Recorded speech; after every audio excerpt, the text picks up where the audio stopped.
Welcome to the Redefine Podcast. All right, happy Tuesday and happy podcast day to you. Welcome to the show if you're brand new. And of course, if you're an existing listener, welcome back. Welcome back. Thanks for tuning in. Today, I want to talk about allowing. This is, I guess, an expansion or a continuation of a conversation we had a few episodes back, where I talked about the divine feminine, the balance of yin and yang energies, that strong energy versus that soft energy, that push, or that allowing. Very important, and I think this is a topic, and these are principles that I'm going to really start to lean into more in the next handful of months because, well, number one, the universe is telling me to, right? Like so much of the content and the education that I'm consuming right now is talking about this, right? It's talking about the divine feminine, and I think it comes from the general imbalance I think that's happening in society. I mean, the entire species across the board I think is feeling very, very imbalanced and has felt imbalanced for quite a while, and that's because I think we've leaned more on the yang energy, the strong, the forceful, the push energy, and not we haven't relied enough on the allowing energy, the softer energy, the yin energy. Some people would call the divine feminine. And so I really want to lean into it, like I said, in the next handful of months, not only as my own exploration, but to share with you, I think, why I think it's important to have this balance. I mean, we clearly see that relying on one type of energy, the yang energy, the strong energy, has kind of tipped things into more chaos than not in all aspects of life, and so having these conversations, I think, will kind of bring us back into I think it'll recenter society, recenter the species, so that we can that we can have a more balanced existence. One example. And I bring this up because this just happened to me the other day, very recent, and I wanted to recount this story because this is a prime example of allowing. I, if you don't know, live in the middle of nowhere. I live in a log cabin that's very remote, and I'm pretty much just up here all the time when I'm home, right? Like, I don't leave the house. I don't have a job necessarily.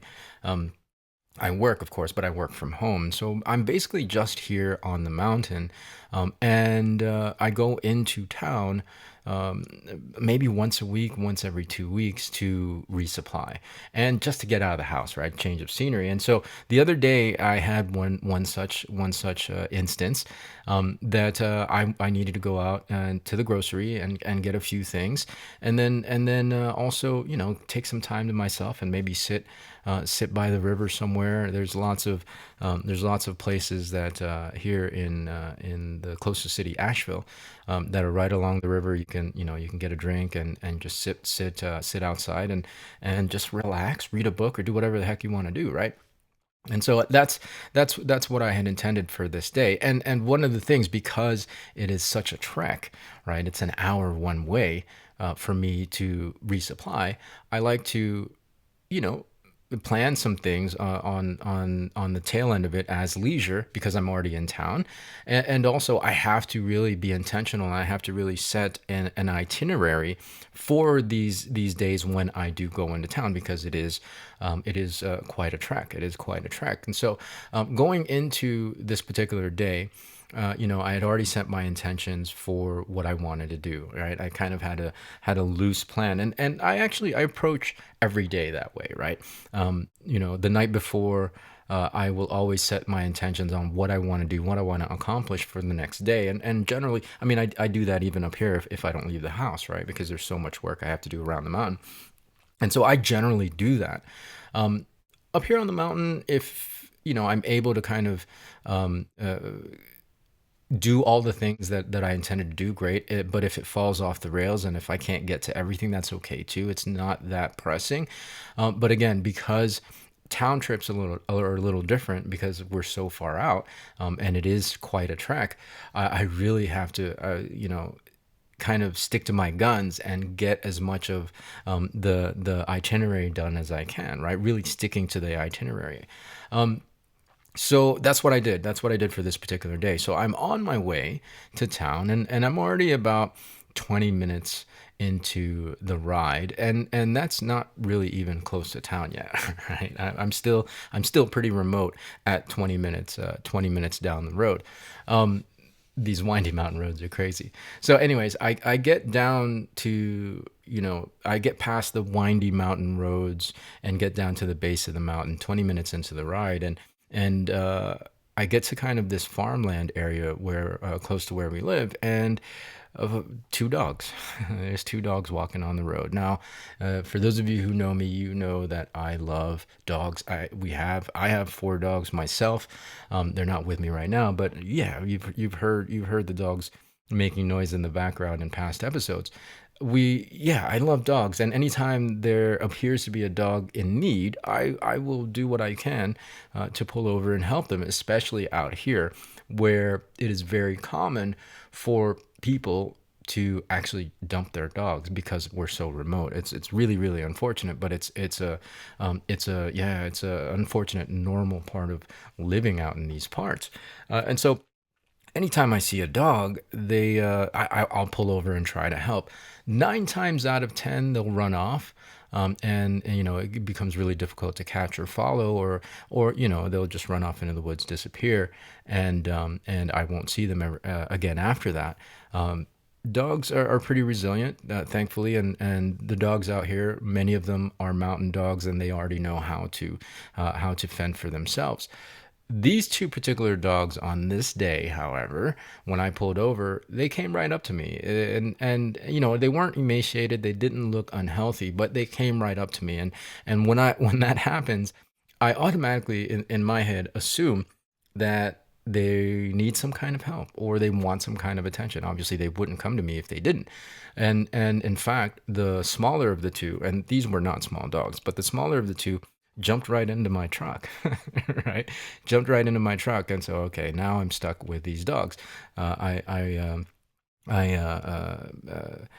wrestled the bigger dog into the back of my truck. I didn't really wrestle him; he wasn't resisting; he was just heavy. But I picked him up and put him in the truck as well. And so there's no way now at this point. I have two stray dogs in the back of my truck. There is no way I'm going grocery. There's no way I'm, going to even be able to get a drink and relax and have my leisure time today. So the whole day is shot. From here, the intention and the plan was, okay, I'll just take them to, and this was a Friday, late Friday afternoon. It was like 4:30, 4:15. I will take them to the closest shelter, which is not close, and I'll drop them off, and maybe I'll be able to do the rest of my errands, right? The rest of maybe I'll be able to pick up where I left off in my itinerary.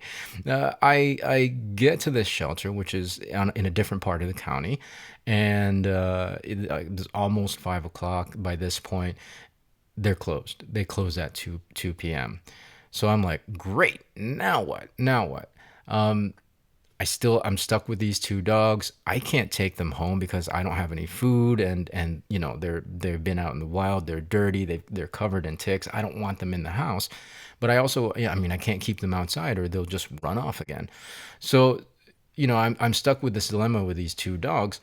And one of the suggestions from one of the volunteers at the shelter that was still there, she said, well, try driving around the local area and see if anybody recognizes them. And so that's what I do. And it's like it feels really futile, and I'm just driving all over the place, stopping at random people's houses who have never seen me, because we don't see each other up here. We're not like we're not technically neighbors, right? We're so far from each other. And like in this rural area, a random Filipino knocking at your door is going to be a weird thing anyway. So I knocked on a few doors, and nobody had seen these dogs before.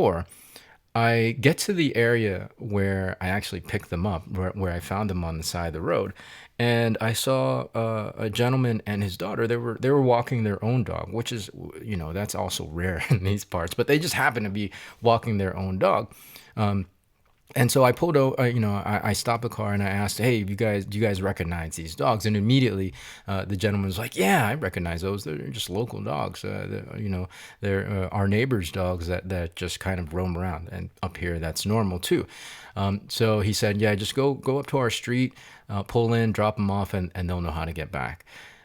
And that was it. That was totally my day. That had comprised my entire day. And this was like already 2.5, 3 hours in. We're almost close to like 7 o'clock, and so it defeated the purpose of going all the way back into town because I was only 20 minutes away from my house. Yeah, yeah. So yeah, well, it was just, yeah, it just took my day. Thankfully, the dogs were okay. One of the things up here is that we're in a county where there are no leash laws, and people just let their dogs roam around the mountain, and it's totally fine. Unfortunately, some of these people don't put collars or any kind of IDs on their dogs, and it makes it difficult. But yeah, yeah, that took my entire day. One of the silver linings is I met the gentleman that helped me identify these dogs, which is really cool. He didn't, we ended up really kind of connecting, and we exchanged info, and I made a new friend. Basically, I made a new friend, which is it's rare up in these parts because again we don't see each other. We don't see each other up here. So my point of this, telling this 10-minute story is, yeah, no matter how much you want to, or no matter how much you think you're going to create a certain outcome, right? Yeah, and that's that yang energy, right? It's that structure, it's that regimen. It's like I'm going to make this happen.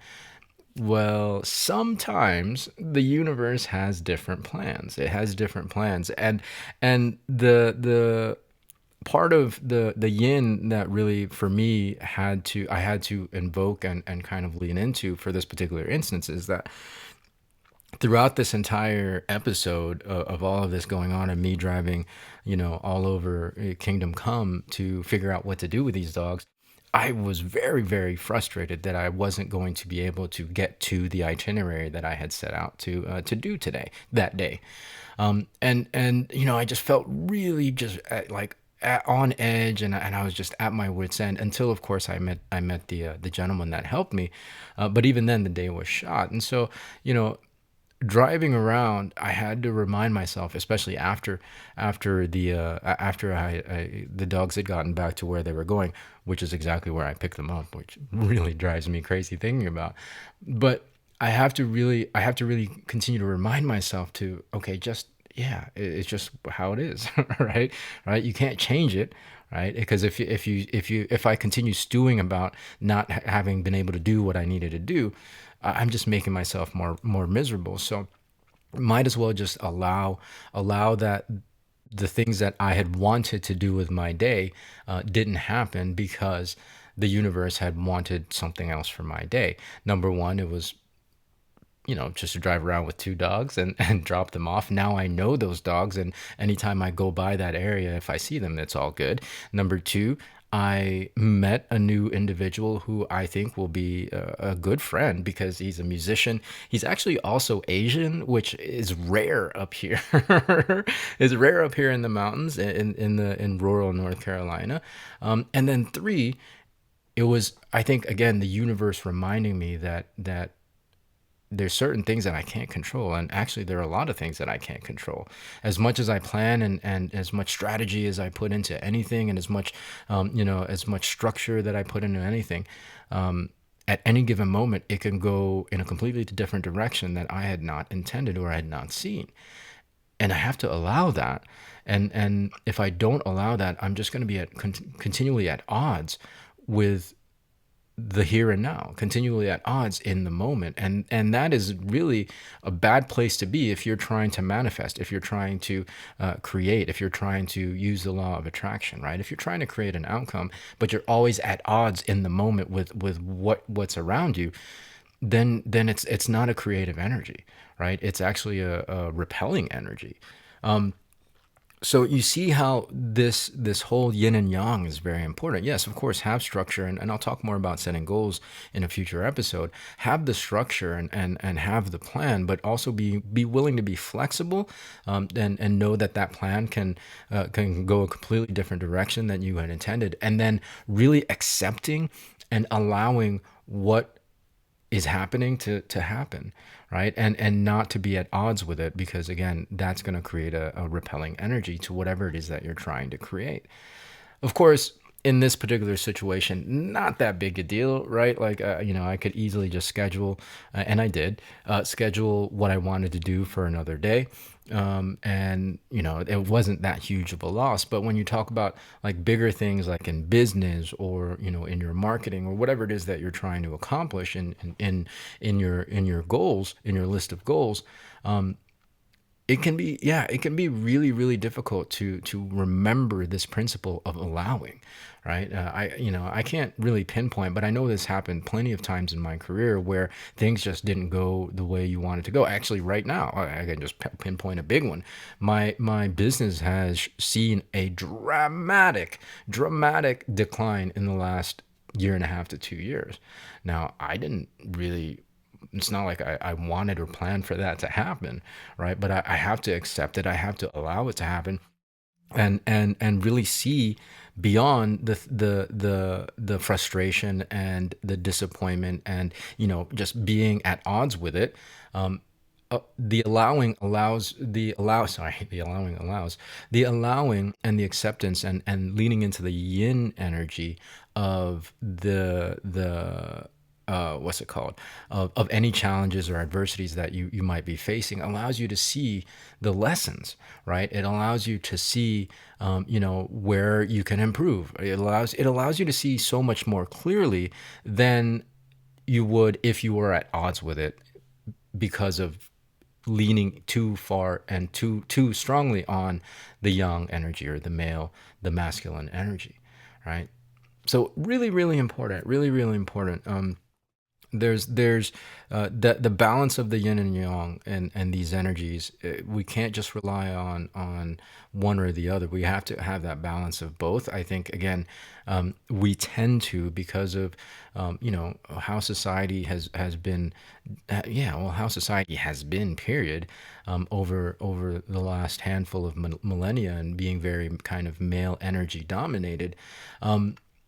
We have to recenter ourselves and allow, for that yin and that divine feminine energy to come back in, because it gives us so much more perspective, and in that allowing, we become much more effective creators, and therefore we can accomplish and manifest our goals, that with that much more ease and that much more quickly. So I know this was a kind of a long drawn out story. I didn't intend for it to be, but hopefully that makes sense. Hopefully that makes sense. I'm going to be really leaning into this conversation and these principles of yin and yang, and the divine feminine, because I mean, I'm having all kinds of personal insights, and so to synthesize that for you, hopefully I can help you bring a little bit more balance into your own life. So that's going to do it for today. Hopefully you have a great rest of your week. We're going to have a fresh new one, of course, on Thursday. So until then, be well, be safe. We'll see you in the next episode.